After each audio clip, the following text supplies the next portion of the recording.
The next step after the Vril flying saucers was the Honeybu series of craft. By 1939 the SS had produced the RFC-5, which it called the Honeybu 1. In August 1939, the machine made its maiden flight, and proved its viability. The early Honeybu 1 craft, of which 2 prototypes were constructed, were 25 meters in diameter, had a crew of 8, and could achieve the incredible initial velocity of 4,800 kilometers, but at low altitude, further enhancement enabled the machine to reach 17,000 kilometers. Flight endurance was 18 hours.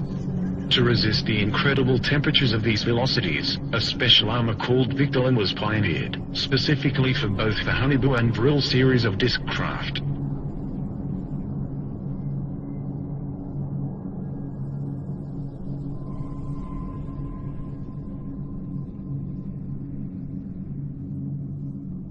The Honeybu 1 had a double hull of Victolan. The early models also attempted to test out a rather large experimental gun installation, the twin 60mm KSK strong ray cannon. It has been suggested that the ray from this weapon made it a laser, but it was not. It could transmit a powerful energy burst suitable to pierce up to 4 in of enemy armor. When a Vril 7 was shot down by the Russians, in 1945 a similar underbelly-mounted KSK gun was destroyed, with debris recovered from the battle site. The heavy gun installation, however, badly destabilized the disc, and in subsequent Honeybu models lighter MG and MK cannon was supposedly installed. The Honeybu 1 first flew in 1939 and both prototypes made 52 test flights.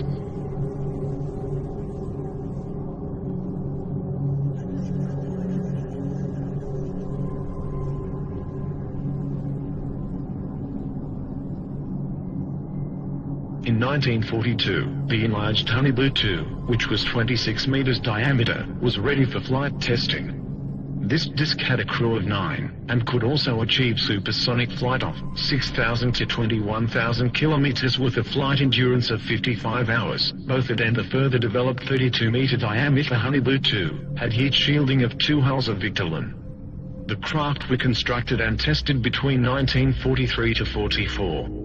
The craft made 106 test flights. By the end of 1940, the Honeybu 2 had entered service as a reconnaissance aircraft, and there is certainly photographic evidence to support this. For example, one was caught on camera near Antarctica in 1940. The design of the Honeybu 2 should be noted for future reference. Whatever their exact nature, it appears confirmed that the range of alternative design aircraft were by now on the drawing board, or hovering above the ground. Some of these designs proved worked, and successes were being reported. On 17 April 1945,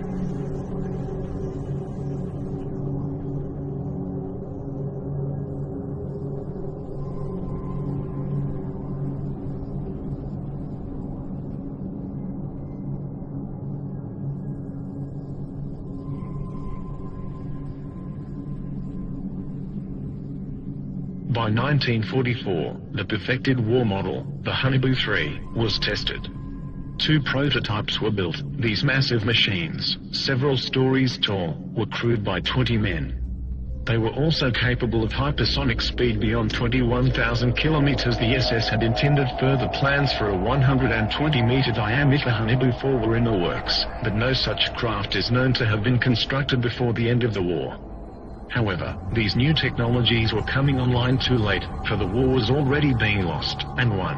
Within months the Allies and Russians had poured into Central Europe. Hitler was thought dead and the war apparently over, and as soon as the war was over, ghost rockets started appearing over Scandinavia, and within 2 years flying saucers were being reported wholesale over mainland United States. It was no coincidence.